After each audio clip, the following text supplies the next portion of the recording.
지난 한 주 동안 코로나19 확진자가 연이어 1,000명을 서고 있습니다. 어제 통계도 또 사상 최대 숫자가 또 나왔더라고요. 그래서 우리 모두 걱정하면서 염려하면서 이 한 주를 보냈던 것 같아요. 특별히 서울을 비롯한 수도권에서 확진자가 늘어나면서 이제 정말 의료 시스템이 간당간당하구나, 한계에 이르렀구나, 이런 모습들을 좀 보이는 것 같은 모습도 보게 됩니다. 확진 판정을 받고 나서도 병상이 없어서 며칠씩 집에서 이렇게 별다른 치료를 받지 못하는 그런 경우들도 여럿 있고요. 그러던 중에 사망에 이르는 그런 경우도 종종 발생하고 있는 것을 우리는 뉴스를 통해서 보고 있어요.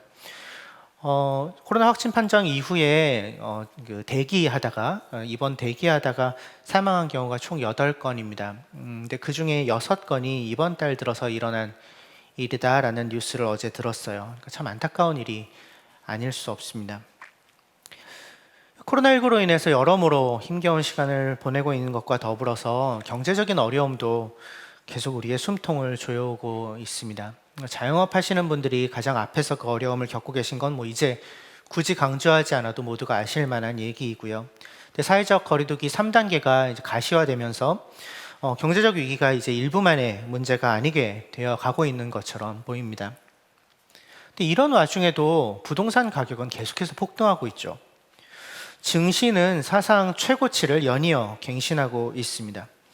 그러니까 모두 어려운 것 같은데, 모두 힘든 것 같은 그런 시기인데, 이 시기에도 여전히 돈이 돈을 벌고 잘 나가는 사람들은 여전히 더 잘 나가는 것 같아 보이는 그런 현실을 대면하면서 느끼게 되는 상대적인 박탈감도 상당한 것 같아요. 경쟁에서 이미 밀려난 것 같다는 그 패배감과, 그렇기 때문에 이제는 더 이상 무엇을 해도 소용이 없을 것 같아 보이는 그런 무력감을 호소하는 분들도 점점 우리 사회에 늘어나고 있는 것 같아 보입니다. 이 와중에 소망을 이야기해야 합니다. 소망이란 상황과 어떤 결과가 긍정적으로 흘러갈 것이라는 바람이나 기대죠. 그런데 우리를 둘러싸고 있는 여러 상황들은 점점 소망을 이야기하기 어렵게만 하고 있는 것 같아 보여요. 이러한 세상 속에서 어떻게 소망을 이야기할 수 있을까? 여러 날을 고민했습니다.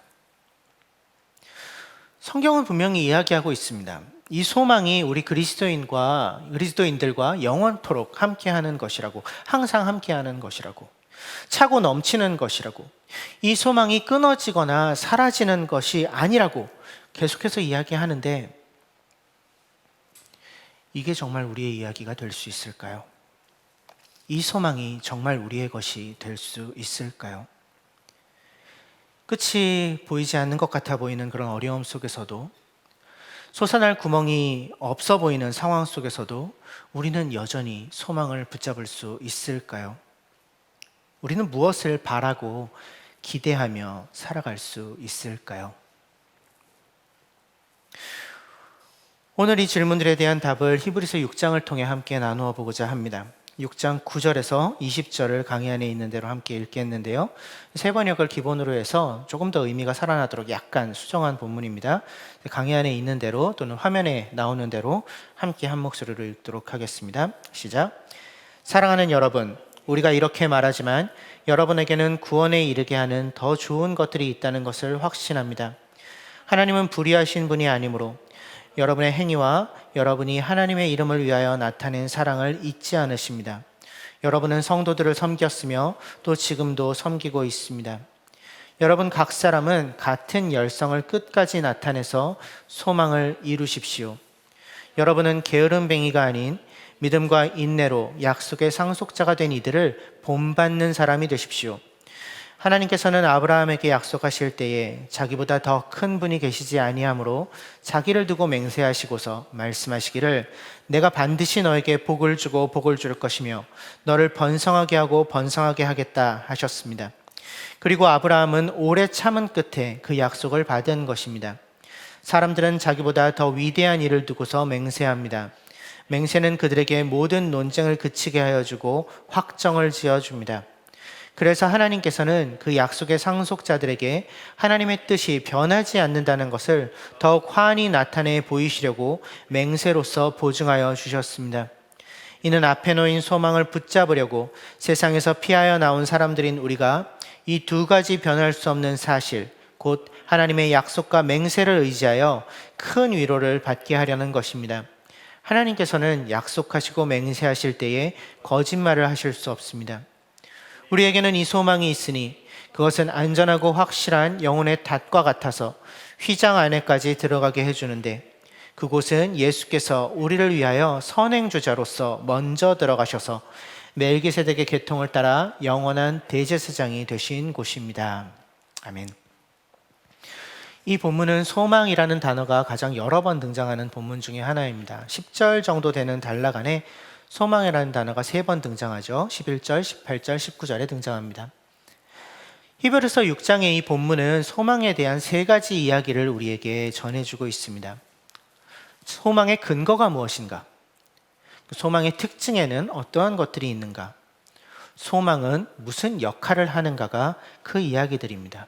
하나씩 살펴보죠. 첫 번째, 소망의 근거입니다. 우리가 무슨 근거로 어떤 소망을 품을 수 있는가? 본문에서 소망의 내용을 무엇이라고 이야기하고 있죠? 11절에서 소망을 이루십시오라고 말하면서 히브리서의 저자는 곧이어 그 소망이 바로 뒤인 12절에 등장하는 약속의 상속자가 된 이들을 본받는 사람이 되는 것이라고 이야기하고 있습니다. 17절에 이 약속의 상속자라는 표현이 한 번 더 등장하죠. 또 18절에서는 앞에 놓인 소망을 붙잡으려고 세상에서 피하여 나온 사람들인 우리가 하나님의 약속과 맹세를 의지하여 큰 위로를 받게 하신다라고 이야기합니다. 공통점이 좀 보이시는지 모르겠어요. 소망과 무엇이 계속해서 연결되어 나오는 것이죠? 약속이라는 단어가 계속 소망과 연결되어서 등장합니다. 히브리서는 소망과 하나님의 약속을 연결하고 있어요. 하나님의 약속을 상속받는 사람이 되는 것, 그 약속의 상속자가 되는 것이 우리의 소망의 중요한 내용이라고 얘기하고 있는 것이죠. 근데 생각해 보면 정말 그렇습니다. 소망은 언제나 약속에 근거하는 것이에요. 특별히 우리 그리스도인들의 소망은 하나님의 약속에 그 근거를 두고 있습니다. 우리를 사랑하시고 우리를 부르셔서 당신의 자녀 삼아주신 하나님께서 우리에게 어떤 일을 이루겠다고 약속하신 그 약속이 우리의 소망의 이유, 소망의 근거가 됩니다. 아무 근거 없이 그냥 긍정적인 마인드를 품는 것, 그냥 내가 바라는 것이 이루어질 것이다라고 그냥 막연히 꿈꾸는 것을 소망이라고 부를 수는 없는 거죠. 히브리서 6장의 본문에서 이 소망을 먼저 품었던 믿음의 조상의 예로 아브라함을 등장시켜요. 그러니까 아브라함은 평생 소망을 품고 살았던 사람의 한 예인 거죠. 그러니까 아브라함이 품었던 소망은 무엇이었습니까? 그를 복의 근원이 되게 하시고 그의 자손들을 통해서 하나님의 백성 공동체를 이루시리라는 소망이었습니다. 이것이 아브라함이 붙잡고 살았던 소망이죠. 근데 이 소망이 어디서부터 시작되었나요? 이 소망의 근거는 무엇이었나요? 이 소망의 근거는 하나님의 약속이었습니다. 14절. 내가 반드시 너에게 복을 주고 복을 줄 것이며 너를 번성하게 하고 번성하게 하겠다라는 하나님의 약속이 먼저 있었기 때문에 아브라함이 소망을 품고 살아갈 수 있었던 것이죠. 그래서 우리가 소망을 이야기할 때 가장 먼저 주목해야 되는 것은 우리에게 주신 하나님의 약속입니다. 그 약속이 무엇인지가 분명해야 분명한 소망을 품을 수 있는 것이죠. 약속이 없다면 소망도 없습니다. 히브리서에는 하나님께서 당신의 백성들에게 주시는, 즉 우리에게 주시는 약속들이 여럿 나와 있습니다. 그 중에 대표적인 것들 몇 가지를 살펴보면 놀랍게도 성경 전체에서 하나님이 주시는 약속이 너무 잘 정리되어 있다는 것을 발견하게 돼요. 히브리서를 통하여서 전하여 주신 하나님의 약속 첫 번째는 내가 너희에게 쉼을 주겠다라는 것입니다. 4장 1절에 그러므로 하나님께서 주시는 안식에 들어가리라는 약속이 아직 남아있는 동안에 이렇게 이야기하고 있어요. 그러니까 하나님께서 주시는 안식에 들어가리라는 약속, 즉 내가 너희에게 쉼을 주겠다라는 하나님의 약속을 이야기하고 있습니다. 수고와 고통이 가득한 이 세상의 끝에 이 세상에서의 삶의 끝에 쉼과 안식이 있을 것이다. 내가 너에게 그 쉼을 주겠다라는 약속이죠. 하나님이 그 안식을 우리에게 주겠다고 약속하고 계신 것입니다. 이 세상에서의 삶 끝에 그 너머의 세상이 있다라는 말입니다. 하나님과의 더 깊은 관계를 누리고 그분의 품 안에서 진정한 쉼을 누리게 될 그 세상 말이죠. 두 번째 약속은 내가 너희의 죄를 기억하지 않겠다라는 약속입니다. 10장 17절에 등장합니다. 또 나는 그들의 죄와 불법을 더 이상 기억하지 않겠다. 그러니까 하나님 품 안에서 안식하는 것, 쉬는 것이 가능하려면 먼저 우리의 죄의 문제가 해결되어야 되죠. 하나님을 반역하고 그분에게서부터 돌아선 죄인들이 하나님의 품 안에서 쉼을 누릴 수는 없는 것이니까요. 그래서 하나님이 예수 그리스도의 십자가에서 피 흘려 돌아가심으로 그 죄의 문제를 해결하셨다라는 것이 우리 기독교의 핵심적인 믿음이죠. 바로 이번 금요일이 그 예수님이 오신 것을 기념하는 성탄절이기도 하고요. 그러니까 하나님은 그리스도의 십자가를 의지하는 사람들에게 약속하셨습니다. 우리들에게 약속하셨습니다. 내가 너희들의 죄와 불법을 더 이상 기억하지 않겠다. 더 이상 그것을 묻지도 않고 따지지도 않겠다. 내가 너희를 그냥 받아 안겠다 라고 말이죠. 세 번째 약속은 내가 너희를 결코 떠나지 않겠다라는 약속입니다. 14장 5절에 주님께서 친히 말씀하시기를 내가 결코 너를 떠나지도 않고 버리지도 않겠다 하셨다고 기록하고 있어요. 하나님은 그리스도의 십자가를 통하여서 그 십자가를 의지해서 그분께 나아가 다시 하나님과 회복된 관계를 누리는 이들과 언제나 함께 하시겠다고, 결코 떠나지도 않고 결코 버리지도 않으시겠다고 약속하신 것이죠. 그리고 이 약속은 예수님께서 마지막 남기신 말씀에서 다시 한번 반복해서 우리에게 주어진 약속이기도 하죠. 내가 세상 끝날까지 너희와 항상 함께 있을 것이다. 임마누엘. 그러니까 임마누엘로서 오신 분이 임마누엘로서 함께 하시겠다는 그 약속 말입니다. 그래서 이 세 가지의 약속, 내가 너희에게 쉼을 주겠다, 내가 너희의 죄를 기억하지 않겠다, 내가 너희를 결코 떠나지도 않고 버리지도 않겠다, 이것이 하나님이 우리에게 주신 가장 중요한 약속들입니다. 그리고 이 약속들이 우리가 소망을 품을 수 있는 근거가 됩니다. 우리는 이 약속을 상속받은 상속자들입니다. 여러분은 이 약속을 붙잡고 살고 계신가요? 하나님의 약속을 기억하며 살고 계신가요? 소망은 약속이 선명할 때 선명해집니다. 약속이 희미하면 소망도 희미해집니다. 그렇기 때문에 아무 소망도 없는 것처럼 느껴질 때 우리가 다시 돌아갈 곳은 다른 곳이 아니라 하나님의 약속입니다. 하나님이 내게 주신 약속, 말씀을 통해서 당신의 백성, 당신의 자녀들에게 주신 그 약속들 말이죠. 하나님의 약속, 그것이 우리가 품을 수 있는 소망의 근거입니다. 두 번째로 히브리서 6장 이 본문은 소망의 특징에 대해서 이야기해요. 역시 세 가지 정도 이야기할 수 있을 것 같아요. 소망의 첫 번째 특징은 소망은 약속을 믿는 자들만 가질 수 있는 것이다 라는 것입니다. 12절에서 믿음과 인내로 약속의 상속자가 된 이들을 본받는 존재가 되는 것이 우리의 소망이다 라고 이야기하고 있고요. 그 실제적인 예로서 하나님의 약속의 근거에 소망을 품고 살아간 아브라함의 예를, 그러니까 믿음으로 그 소망을 품고 살아간 아브라함의 예를 13에서 16절에 이야기하고 있죠. 그러니까 약속이 단순히 그냥 존재한다라는 사실만으로는 소망이 생겨나지 않습니다. 그 약속을 믿음으로 받는 사람들, 그 약속에 믿음으로 반응하는 사람들에게만 소망은 생겨납니다. 요 기간 동안에 아이들이 가지는 가장 큰 소망이 있죠. 크리스마스에 산타 할아버지가 선물을 가져다 주실 것이다 라는 소망. 약속이 주어져 있습니다. 착한 어린이에게는 산타가 크리스마스 선물을 준다. 그 약속을 믿는 어린이는 그 약속이 이루어지리라는 소망을 품고 크리스마스를 기다립니다. 저희 둘째 아이도 그런데요. 그래서 저와 아내가 이제 놀리느라 이렇게 얘기하고는 해요. 너 근데 올해 너무 많이 울었잖아. 너무 많이 울어서 선물 못 받을 것 같은데. 산타 할아버지 다 알고 계신데. 그러면 그 아이는 강한 확신을 가지고 이렇게 얘기합니다. 작년에는 더 많이 울었는데도 선물을 주셨어. 소망을 놓지 않습니다. 약속에 대한 강한 확신을 가지고 있을 뿐만 아니라 약속이 성취되었던 그동안의 경험이 있어요. 그래서 올해도 또 소망할 수 있는 거죠. 너무 유치한 비교가 될지 모르겠습니다만 또 본질적으로 사실은 큰 차이가 있는 것이지만 하나님의 약속을 믿는 것을 감히 이 이야기와 빗대어 얘기할 수 있지 않을까 싶어요.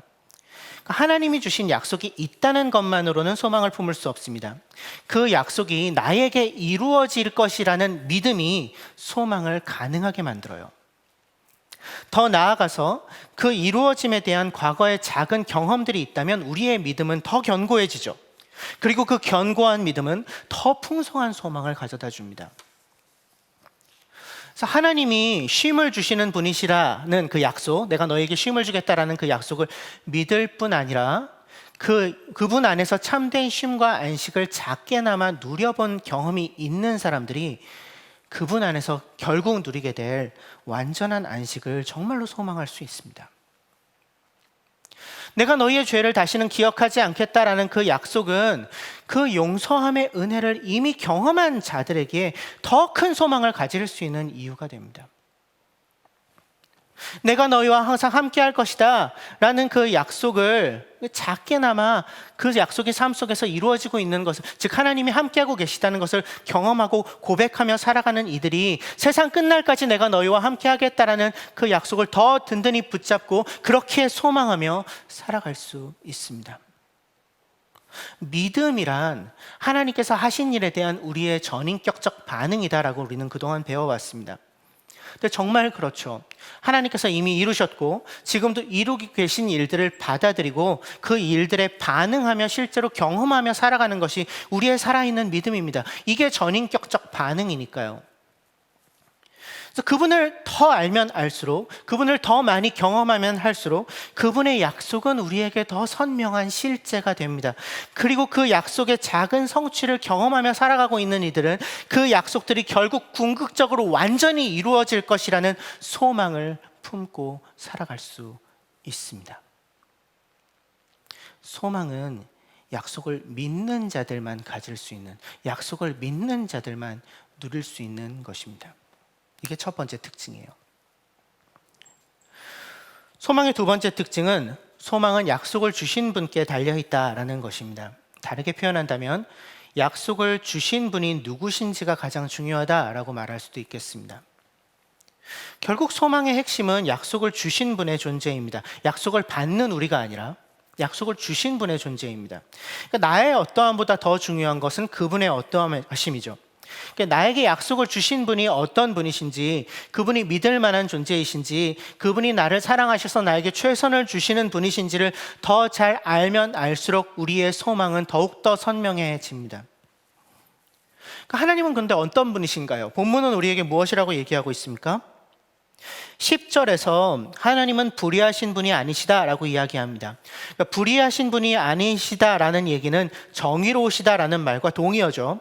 그러니까 하나님은 정의로운 분이셔서 반드시 누군가 자신이 행한 대로 그 결과를 받도록 하시는 분이시라는 것입니다. 그러니까 비록 지금 잠시 동안은 정의가 이루어지는 것 같아 보이지 않을지 몰라도, 그러니까 악인이 성공하고 잘 나가는 것 같아 보일지 몰라도 끝까지 그럴 수는 없다라는 것이 우리의 믿음입니다. 왜? 하나님이 정의로우신 분이시기 때문에. 그 정의의 하나님이 지금도 세상을 다스리고 계시기 때문에, 그 하나님이 결국은 그 정의를 완전하게 이루실 것이기 때문에. 또 하나님은 어떤 분이라고 얘기하나요? 13절, 하나님은 자기보다 더 큰 분이 계시지 아니하신 분이시라고, 그래서 자기를 두고 맹세하실 수밖에 없으신 분이신데 그 하나님이 우리에게 약속과 맹세를 주신다고 이야기하고 있죠. 또 18절 하반절에는 하나님은 약속하시고 맹세하실 때 거짓말을 하실 수 없으십니다 라고 이야기합니다. 하나님은 가장 믿을 만한 분이시라고, 가장 신뢰할 만한 분이시라고, 가장 신실하신 분이시라고, 결코 약속을 어기실 수 없으신 분이시라고 이야기하고 있는 것이죠. 우리의 소망이 그 하나님께 달려 있습니다. 그 정의로우신 하나님, 그 신실하신 하나님께 걸려 있어요. 그러니까 우리의 소망이 내가 가진 능력이나 나의 지식이나 나의 내적 확신에서 비롯되는 것이 아니라는 것이 참 큰 위로가 아닐 수 없습니다. 그러니까 나는 정의롭지도 않고 신실하지도 않은 존재라는 건 누구보다 내가 가장 잘 알죠. 나뿐인가요? 나뿐만 아니라 다른 사람들도 다 마찬가지죠. 그 누군가가 정말로 정의롭고 정말로 신실해서 내가 품고 있는 그 소망들을 다 해결해 줄 것 같은 그런 그 소망을 우리는 선거 때마다 품습니다. 어떤 분들은 뭐 결혼하면서 그런 소망을 품으실지도 모르겠어요. 근데 그렇게 되던가요? 아니요. 우리에게선 그것이 나오지 않아요. 우리에게선 온전한 성취가 나올 수가 없습니다. 우리의 소망은 하나님께 있습니다. 정의의 하나님이, 신실하신 하나님이, 약속을 반드시 지키시는 그 하나님이 우리가 소망하며 살 수 있는 이유입니다. 그 존재가 우리의 소망을 가능케 하는 제1원인, 가장 중요한, 가장 결정적인 이유입니다. 이것이 소망의 두 번째 특징입니다. 약속하신 분께 달려있다. 소망의 세 번째 특징은 소망은 인내의 과정을 통해 완성된다라는 것입니다. 12절을 다시 볼 필요가 있겠습니다. 약속의 상속자가 된 이들을 무엇으로 그렇게 약속의 상속자가 되었다라고 말하고 있나요? 믿음뿐만 아니라 인내로 약속의 상속자가 되었다라고 이야기하고 있어요. 약속의 상속자가 되려면 인내, 즉 오래 참음이 필요하다는 거죠. 히브리서의 저자는 아브라함을 하나의 모델로서 제시하면서, 그러니까 하나님이 아브라함에게 약속을 주시고 소망을 주신 것을 하나의 모델로서 이야기하면서 아브라함이 오래 참은 끝에 그 약속을 받은 것이다 라고 15절에서 이야기하고 있습니다. 오래 참은 끝에 그 약속을 받은 것이다. 그러니까 우리가 어떤 의미인지 알아요. 아브라함의 인생 이야기를 우리는 대충 알고 있잖아요. 그래서 이게 무슨 말인지 우리는 알아요. 아브라함 정말 오래 참았죠. 그런데 여기에서 이야기하는 이 오래 참음, 인내는 우리의 그 생각의 틀을 뛰어넘는 차원의 것입니다. 하나님이 아브라함에게 약속하시고 심지어 맹세하신 내용이 뭐라고 했죠? 14절에 나오는 내가 반드시 너에게 복을 주고 복을 줄 것이며 너를 번성하게 하고 번성하게 하겠다라는 약속입니다. 근데 이 약속이 언제 이루어졌나요? 아브라함의 생전에 다 이루어졌나요? 아니요. 이 약속은 아브라함이 살아있는 동안에 이루어지지 않았습니다. 아브라함이 죽고 나서 한참 뒤에야, 수백 년의 역사가 흐른 뒤에야 그의 자손들이 이스라엘이라는 국가를 이룰 만큼 번성하게 되었다는 것을 우리는 성경을 통해서 알고 있어요. 그럼 아브라함이 오래 참은 끝에 받은 약속의 결과, 즉 그가 살아있을 때 경험한 약속의 실체는 무엇이었나요? 이삭이라는 한 아들이었습니다. 그게 사실상 전부였어요. 뭐 다른 자식들도 있긴 했지만 아브라함에게 약속하신 하나님의 약속의 실체는 단 한 명의 아들 이삭의 존재에게서만 이루어졌습니다. 그러니까 아브라함이 경험한 것은 약속의 완전한 성취가 아니었어요. 그 성취의 시작점뿐이었죠. 그 시작으로부터 성취까지는 정말 오랜 시간이 필요했습니다.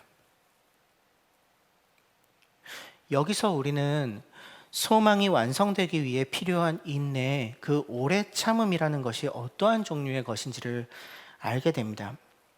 때로 그 오래 참음은 한 사람의 인생이나 한 세대의 역사조차도 뛰어넘는 차원의 것이라는 걸 말이죠.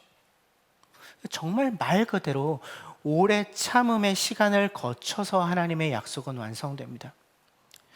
그 오랜 시간이 전혀 문제가 되시지 않으시는 분, 시간 너머에서 존재하고 계신 분이신 하나님의 약속은, 그분의 맹세는, 결코 변함이 없는 그분의 뜻은 언젠가 반드시 이루어지고 마는데, 완성되고야 마는데 오래 참음의 시간 끝에 이루어지는 것입니다. 이것이 우리가 가지고 있는 소망의 굉장히 중요한 특징이에요. 그렇기 때문에 하나님이 주시는 약속에 근거한 소망을 품고 그것을 붙잡고 살아가는 이들은 그 소망을 통하여 그들이 존재하고 있는 시간, 이 세상의 시간을 뛰어넘어 내다볼 수 있는 놀라운 신비를 경험하게 됩니다. 어떤 한 사람에게 주신 약속이 그가 이 땅에서 사는 날 동안 다 이루어지지 않는다는 얘기는 둘 중 하나죠. 둘 중 하나일 수밖에 없습니다. 하나님이 사기치는 거거나 아니면 우리의 존재 자체가 이 세상에서의 시간을 넘어서도 여전히 존재해서 그 약속의 성취를 반드시 보게 되리라는 것. 둘 중에 하나죠. 우리는 지금 이 세상과 지금 여기에서의 시간을 뛰어넘어 존재하는 자들입니다. 이 사실을 정말로 우리가 믿고 산다면 지금 여기서 일이 조금 풀리지 않는다고 해서 조급해하지 않을 수 있습니다. 지금 여기서 실패를 경험한다고 해서 좌절하지 않을 수 있습니다. 지금 어떤 상황을 지나고 있든지 어떤 어려움을 당하고 있든지 그것과 상관없는, 그것을 훌쩍 뛰어넘는 소망을 한결같이 붙잡고 살아갈 수 있습니다. 오래 참아내는 인내의 시간을 지나고 나면 언젠가 반드시 하나님의 약속은 이루어지고 만다라는 것을 알고 있기 때문이죠. 그것을 믿고 있기 때문이죠. 그렇게 우리는 오래 참음으로 그 약속의 성취를 함께 이루어내며 우리의 소망을 완성해 갑니다. 그렇기 때문에 사랑하는 여러분, 다 이루려고 하지 않으셔도 됩니다. 내가 살아있는 동안에 내 대에 모든 것을 다 성취하려고 안달복달하지 않아도 됩니다. 우리가 갈 수 있는 만큼만 가면 됩니다. 그렇게 하나님의 약속 가운데에서 내가 감당한 몫을 감당하며 그저 살아가면 됩니다. 생각보다 진척이 좀 늦어져도 내 욕심만큼 일이 이루어지지 않아도 괜찮습니다. 인내를 통해서, 오래 참음을 통해서 당신의 약속을 반드시 이루어 가시는 하나님이 반드시 그 일을 하시고자 하시는 일들을, 우리에게 주신 그 약속들을 완성하실 것입니다. 이게 우리의 진짜 소망이죠. 여러분은 하나님이 주신 약속을 믿음으로 붙잡고 계십니까? 그 약속을 주신 분께 주목하면서 그분의 정의로움과 그분의 신실하심에 자신을 내어 맡기고 살아가고 계십니까? 당신의 약속을 반드시 이루시는 하나님께 소망을 두면서 그렇게 오래 참아내며 그 소망을 함께 완성해 가고 계십니까? 이것이 우리가 가지고 있는 소망의 특징들입니다. 히브리서 6장 본문은 세 번째로 소망의 역할에 대해서 이야기합니다. 역시 세 가지를 찾아볼 수 있을 것 같아요. 첫 번째, 소망은 우리 삶에 열정과 의미를 일으켜줍니다. 11절에서 같은 열심을 내어 소망을 이루라 라고 말하고 있죠. 그러니까 이 말을 조금만 바꿔보면 그 소망을 이루기 위해 같은 열심을 계속 내라 라고 얘기해도 같은 의미겠죠. 11절에 나오는 같은 열심이 무슨 열심이냐? 이 열심이 의미하는 바는 9절과 10절에 나오죠. 그것은 구원에 이르게 하는 더 좋은 것들이고요. 곧 정의로우신 하나님이 잊지 않으시는 행위와 하나님의 이름을 위하여 나타낸 사랑이, 그것을 더 열심히 하는 것이 같은 열심입니다. 더 구체적으로 성도들을 섬겼고 또 지금도 섬기고 있는 것, 성도들을 과거에도 섬기고 또 지금도 섬기고 있는 것, 그것이다. 거기에 열심을 다해라.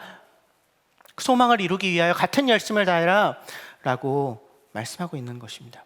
결국 함께 신앙 공동체로 살아가고 있는 이들을 돌보고 살피고 섬기고 그들의 필요를 채워주는 아주 실제적이고 구체적인 사랑의 모습들, 그렇게 사랑하며 살고자 하는 열심이 바로 소망을 이루기 위한 같은 열심인 것이죠. 사랑의 열심, 사랑의 열정 말입니다. 11절을 다시 한번 다르게 써본다면 소망을 이루기 위해 같은 열심을 내라, 그러니까 사랑의 열심을 내라 라고 이야기할 수 있을 것 같아요. 소망을 이루기 위해 사랑의 열심을 내라. 이게 무슨 의미죠? 우리가 품고 있는 소망이 우리가 서로 사랑하는 이유가 된다는 말입니다. 그 소망을 이루기 위해 사랑의 열심을 내는 것이니까 소망이 사랑의 이유가 된다는 말입니다.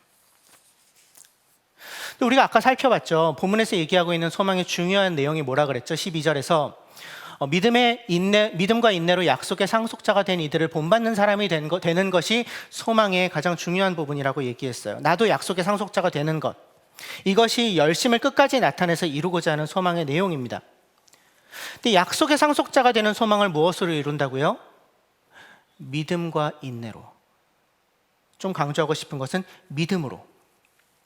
약속을 믿는 자들만 소망을 가질 수 있는 것이 이제 소망의 첫 번째 특징이라고 아까 말씀드렸죠. 즉 믿음이 소망을 가능케 하는 이유가 된다는 말입니다. 이렇게 10절에서 사랑, 11절에는 소망, 12절에는 믿음. 이렇게 그 유명한 트리오, 믿음, 소망, 사랑이 함께 등장하고 있습니다. 믿음은 소망의 이유가 됩니다. 소망은 사랑의 이유가 됩니다. 그리고 서로 사랑하는 공동체는 더 큰 믿음을 가지고 살 수 있도록 그 구성원들을 격려합니다. 하나님의 약속을 믿을 때 우리는 그 약속이 반드시 이루어지리라는 소망을 품을 수 있죠. 그 소망을 가진 사람들만이 두려움 없이 서로를 사랑할 수 있고요. 서로를 사랑하는 것은 우리의 믿음을 확증해서 더 굳세게 만들어주는 것이죠. 이렇게 더 굳건해진 믿음은 다시 무엇으로 이어질까요? 더 선명하고 더 크고 더 명확한 소망으로 이어지죠. 이렇게 믿음, 소망, 사랑의 선순환 구조가 완성되는 것입니다. 이것이 그리스도인들만이 살아갈 수 있는 매우 특별한 삶의 모습입니다. 열심히 살아 범직한 삶이죠. 그 무엇보다 의미 있을 수밖에 없는 삶이죠. 그 소망은 이렇게 우리의 삶에 열정과 의미를 불러일으키는 역할을 합니다. 소망의 두 번째 역할은 세상에 매여서 살지 않도록 우리를 이끌어주는 것입니다. 18절에서 앞에 놓인 소망을 붙잡으려고 세상에서 피하여 나온 사람들인 우리라고 표현하고 있죠. 앞에 놓인 소망을 붙잡으려고 그것을 위하여 세상에서 피하여 나왔다. 즉 다름 아닌 소망이 세상에 함몰되어 있는 삶으로부터 우리를 끄집어내주는 역할을 했다라고 이야기하고 있는 것입니다. 아까 소망의 세 번째 특징인 인내, 오래 참음에 대한 이야기를 하면서 하나님의 약속에 근거한 소망을 품고 사는 이들이 그들이 존재하고 있는 시간의 차원 너머를 볼 수 있게 된다. 소망이 우리를 그렇게 그 너머의 세상과 연결시켜 준다라고 이야기를 했었습니다. 그러니까 시간 너머에 존재하시고 시간 너머에서 일하고 계시는 하나님을 인식할 때 그것이 가능해지는 거죠. 그래서 우리의 소망이 시간 너머를 향하여 있다면, 그 소망이 우리를 그 너머와 연결시켜주고 있는 것이 분명하다면, 우리는 그 소망 안에서 그 소망을 품었을 때 우리가 살고 있는 이 세상의 한계를 발견하게 됩니다. 이 세상의 유한성을 발견하게 돼요.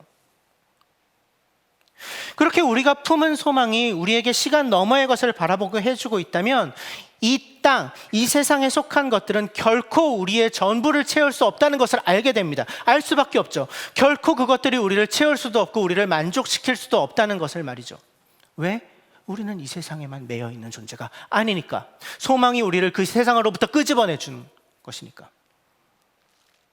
이것은 어떤 의미입니까? 이것은 이 세상에 속한 것들이 우리를 본질적으로 해칠 수 없다라는 의미이기도 합니다. 이 세상에 속한 것들이 우리를 가로막거나 얽매어 놓을 수 없다는 것입니다. 그 어떤 것도, 죽음조차도. 우리는 이 소망을 붙잡기 위하여 세상에서 피신해 나온 사람들입니다. 이것이 우리의 정체성이에요. 소망은 우리의 정체성을 분명하게, 선명하게 해줍니다. 그래서 정말로 우리가 이 세상에 매여서 살지 않도록, 그렇게 우리답지 않게 살지 않도록 우리를 끄집어내주는 역할을 합니다. 이것이 소망의 두 번째 역할이에요. 소망의 세 번째 역할은 하나님과 흔들림 없는 관계 속에 머물러 있도록 우리를 붙잡아 준다라는 것입니다. 19절과 20절을 다시 한번 읽어보죠. 함께 읽겠습니다. 우리에게는 이 소망이 있으니 그것은 안전하고 확실한 영혼의 닷과 같아서 휘장 안에까지 들어가게 해주는데, 그곳은 예수께서 우리를 위하여 선행주자로서 먼저 들어가셔서 멜기세덱의 계통을 따라 영원한 대제사장이 되신 곳입니다. 너무 분명하게 직접적으로 얘기하고 있죠. 우리의 소망이 영혼의 닷과 같아서 우리를 휘장 안에까지 들어가게 해준다. 여기에서의 휘장은 예수님이 우리보다 먼저 들어가셔서 영원한, 그러니까 휘장 안은 예수님이 우리보다 먼저 들어가신 곳, 그러니까 영원한 대제사장이 되신 곳이다 라고 얘기하고 있는 것입니다.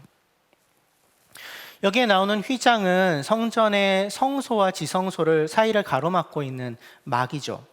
그러니까 성전의 가장 내밀한 장소인 지성소에 아무나 들어갈 수 없도록 가리고 있는, 그 지성소를 아무나 들여다볼 수 없도록 가리고 있는 두꺼운 커튼입니다.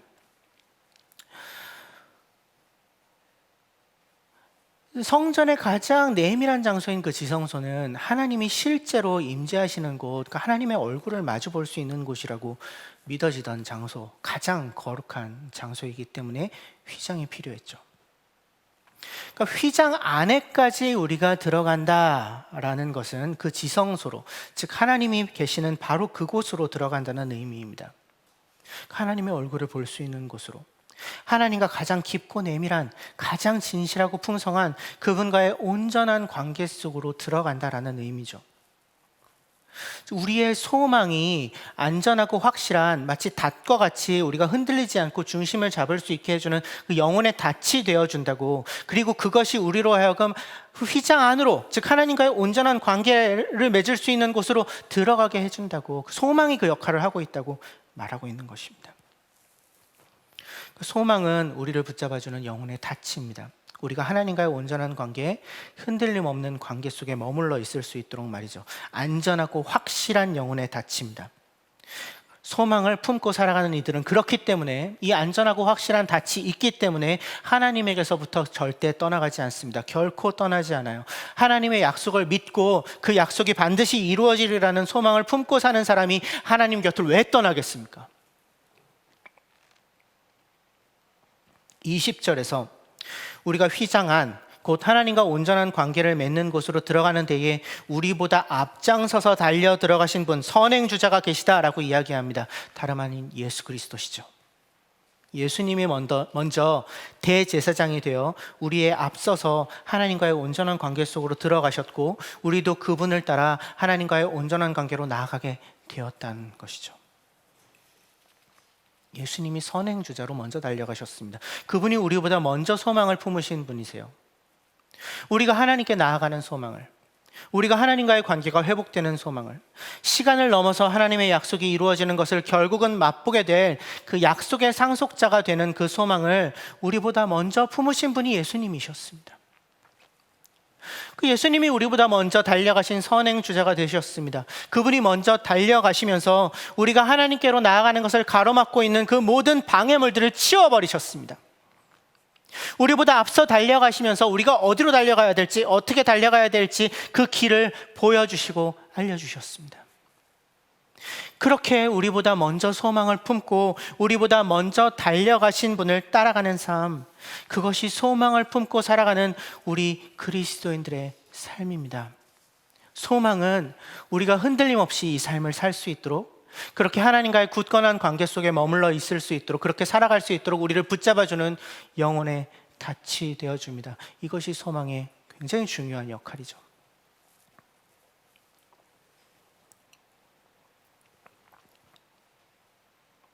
여러분, 우리는 어떤 존재입니까?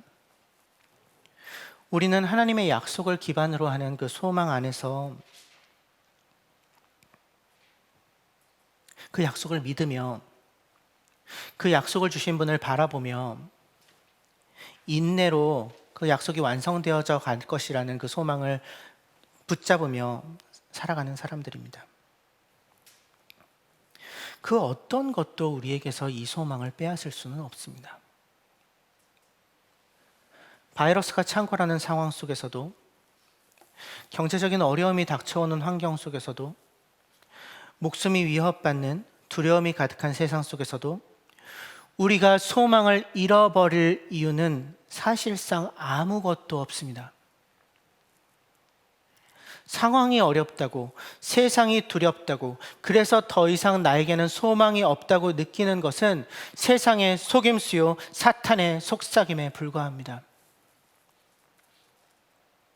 하나님은 여전히 우리에게 약속을 주시는 분이시고, 그렇게 그 약속을 믿는 자들에게 소망을 주시는 분이십니다. 단 한 번도, 단 한순간도 하나님이 그 일을 멈추신 적이 없습니다. 그 하나님이 여전히 변함없이 계시기 때문에 우리는 여전히 소망하며 살아갈 수 있습니다. 그래서 우리에게는 여전히 소망이 있습니다. 2020년 지금도 하나님은 여전히 우리에게 소망을 주십니다. 그분이 결국 우리를 영원한 쉼으로 이끌어 가실 것입니다. 그분은 결코 우리의 죄를 다시는 끄집어내지도 않으시고 우리를 그냥 받아 안으실 것입니다. 그분이 결코 우리를 떠나지도 버리지도 않으시고 그분이 계신 곳으로, 그 지성소로 우리를 맞이하실 것입니다. 우리의 어떠함과 상관없이, 우리의 어떠한 상황이 있든지 그것과 상관없이 하나님은 그분이 하신 약속과 맹세를 반드시 지켜내실 것입니다. 그분은 그러지 않으실 수가 없는 분이시니까요. 그러니 사랑하는 더불어함께 교회 가족 여러분, 저의 형님, 누님, 친구요, 아우 되시는 여러분, 우리는 오늘 여기서 함께 그 약속을 누리며 그 소망을 붙잡으며 살아갑시다. 두려움이 이끌어가는 삶이 아니라 소망이 이끌어가는 삶을 살아갑시다. 믿음이 소망을, 소망이 사랑을, 사랑이 믿음을 흐르게 하는 삶을 살아갑시다.